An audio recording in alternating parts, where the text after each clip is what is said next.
जय सीते जय सीते, सीते सीते बोलना पड़ेगा। जय सीते जय सीते सीते।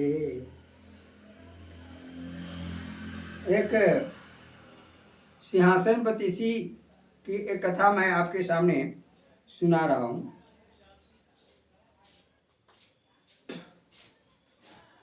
एक समय की बात है, राजा विक्रमादित्य नदी किनारे आए। उन्होंने देखा कि तेज धाराओं में एक युवक और एक युवती बहते जा रहे हैं।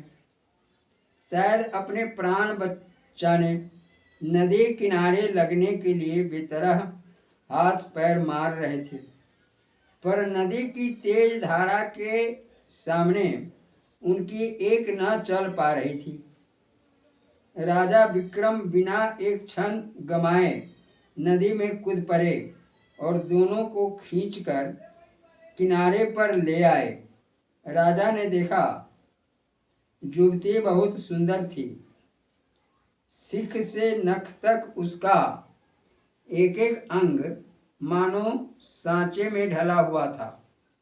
युवक ने राजा विक्रम को पहचाने बिना बतलाया,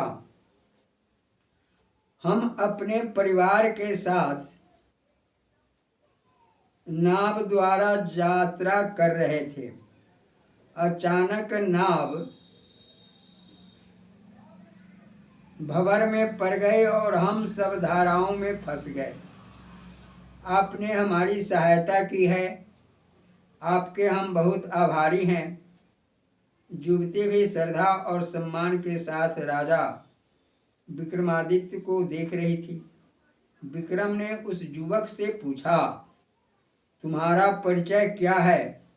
तो वह बोला, मेरा नाम देवकांत है और यह मेरी बहन देवकांता है। हम सारंग देश के निवासी हैं। राजा विक्रम ने उन्हें उनके घर सकुशल पहुंचाने का आश्वासन दिया। जब देवकांत को पता चला कि उसको और उसकी बहन को बचाने वाला और कोई नहीं विक्रमादित्य था, तो उसका मन श्रद्धा से भर आया। राजमहल के सारी सुविधाओं के साथ उन दोनों को ठहरा दिया गया। देवकांत अपनी बहन के विवाह के लिए बहुत चिंतित था। अचानक उसके मन में आया कि क्यों न इसका विवाह राजा विक्रम से कर दिया जाए। अपने इसी विचार के कारण उसने राजा विक्रमादित्य के दर्शन करने की अनुमति प्राप्त कर ली। देवकांता तो अपने साथ लेकर वह राजमहल में गया। देवकांता संपूर्ण श्रृंगार के साथ देवलोक की अप्सरा के समान लग रही थी। ऐसा लग रहा था कि मानो धरती का सारा सौंदर्य उसमें आ गया है। देवकांत बोला, राजन आपकी जय हो। राजा विक्रम ने पूछा, क्या बात है देवकांत? तुम्हारे जाने का सारा प्रबंध कर दिया गया है। देवकांत बोला, आपकी बड़ी कृपा है महाराज। आपके कृपा भार का हम आजीवन ऋण नहीं दे सकते हैं। मेरा एक तुच्छ उपहार आप ग्रहण करें। मेरी बहन देवकांता आपको अर्पित है। राजा विक्रम ने कहा, तुम्हारा उपहार हमें स्वीकार है। देवकांता हमारे राजमहल में रहेगी।